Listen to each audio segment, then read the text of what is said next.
Hi, welcome to the next segment. This time we get to talk about how babies give us cues as they attempt to regulate their behaviors. So, babies give us very distinctive cues, and we're going to start with an understanding of the different states that babies move through. And so, for that, I'm going to use a metaphor for you.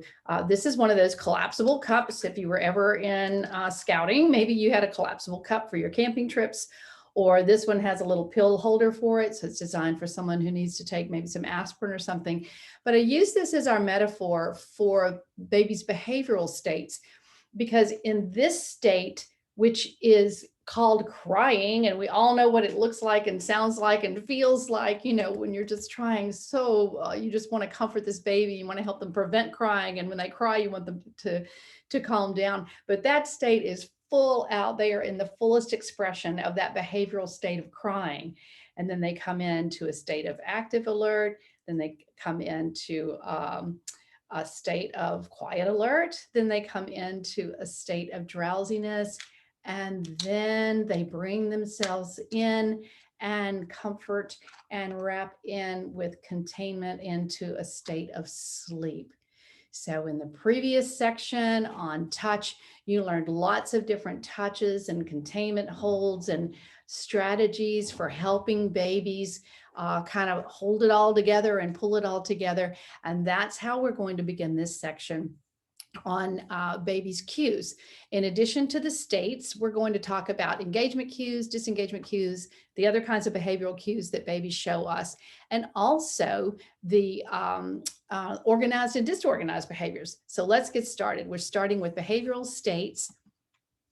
And we know that all babies everywhere in every country show the same kinds of states as the ones that you're seeing here on the screen. So what's important for us to understand about the states in particular is to help babies regulate their states, their behavioral states, and also help those state transitions.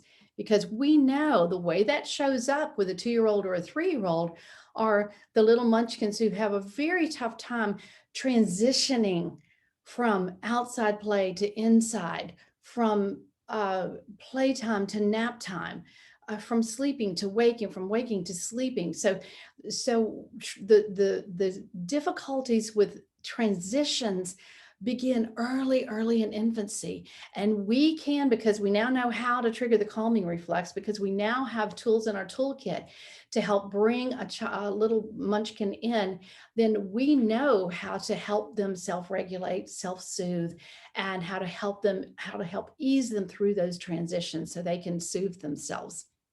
We also know, this is so super important, we also know that self-regulation is the most important competency that our kindergarten teachers and our early childhood teachers report as being the most significant from their perspective.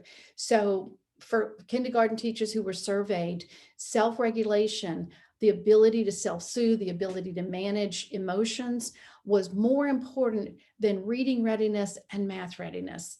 So that's how significant it is for our ones. And all of that begins very early in conception, pregnancy, and with our newborns. So after the newborn states, then we're going to learn the behaviors. So babies will show us organized behaviors, and they'll also show us disorganized behaviors. So I'm going to help you train your eyes so that you can observe those behaviors, and most importantly, understand how to support those behaviors when you do observe them. And then the last cluster of self-regulation components are cues. Babies everywhere in every country around the entire world demonstrate all of these behaviors and cues. So babies will give us engagement cues where they're giving us a little bid for attention and they're letting us know they want to interact with us. And they'll also give us disengagement cues. And we ignore them at our peril. So I wish I'd known all of this when my first child was born. I didn't. And so I missed a lot of these cues. And therefore, that's why we had so many crying bouts, because I didn't know what I didn't know. So that's why I'm so happy to share that with you.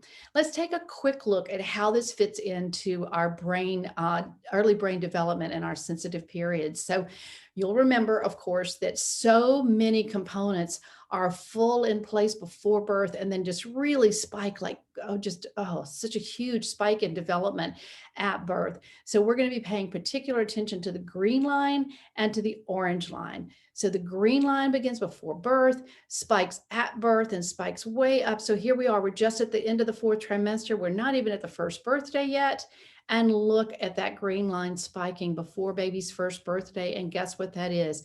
Habitual ways of responding, how they react to stress, how they react to changes in their environment, how they react to caregivers, their habitual ways of responding, their ways of self-soothing. This is a very, very important um, competency that we really want our babies to have.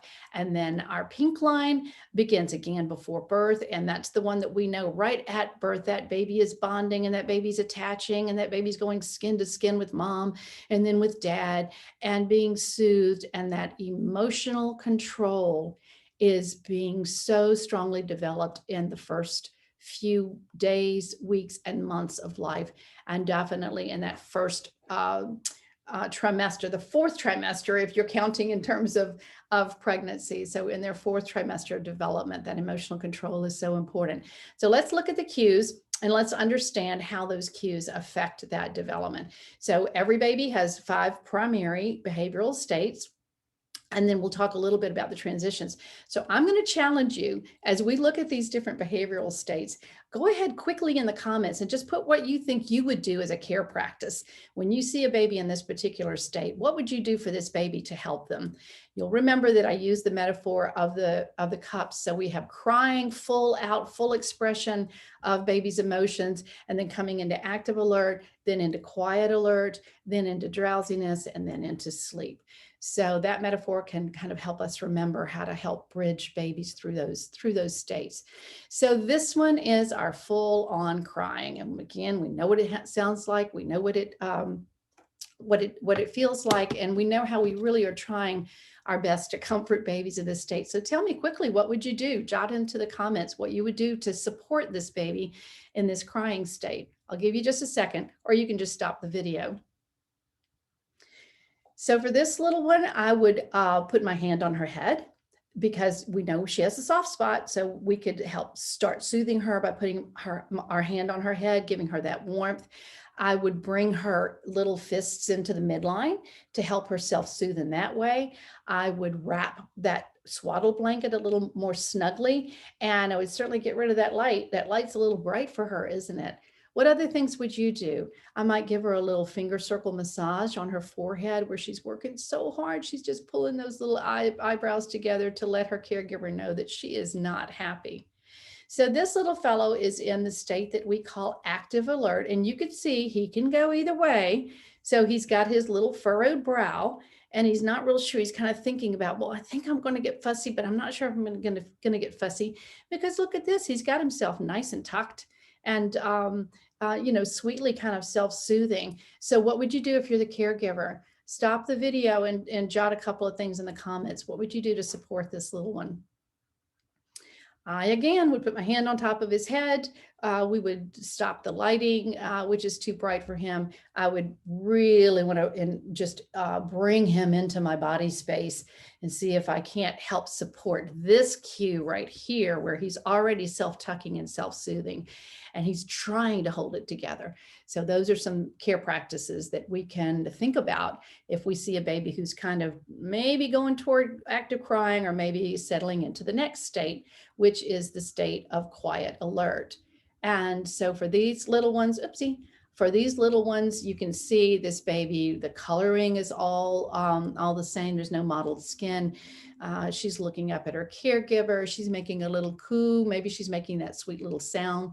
So she is in quiet alert, and this is an optimal state for learning, for connecting with baby, for communicating with baby is quiet alert. Then quiet alert, as they come in a little bit deeper, then they're going to go into that state of drowsiness. And this little fellow, as you can see, we kind of know where he's headed. What would you do to support him? How would you help him move on into that more restful state? Pulling his fingers, he's already grasping mom's finger. Mom could pull his finger into his midline. Babies love to have, we saw the little picture in utero. We know that babies love to have their little hands tucked and be curled up in the fetal position. I'd go ahead and pull that swaddle cloth around him, again, dimming the lights. Those are all wonderful practices that Lifeways teaches, is the physical environment that can support baby's development. And then there we go into sleep, blessed sleep. So there he is. So those are your behavioral states. And just be aware that for some babies, the transition from one state to another state is really, really rough on them. And all babies cry. We know that it's healthy, but it's just how they can regulate their states.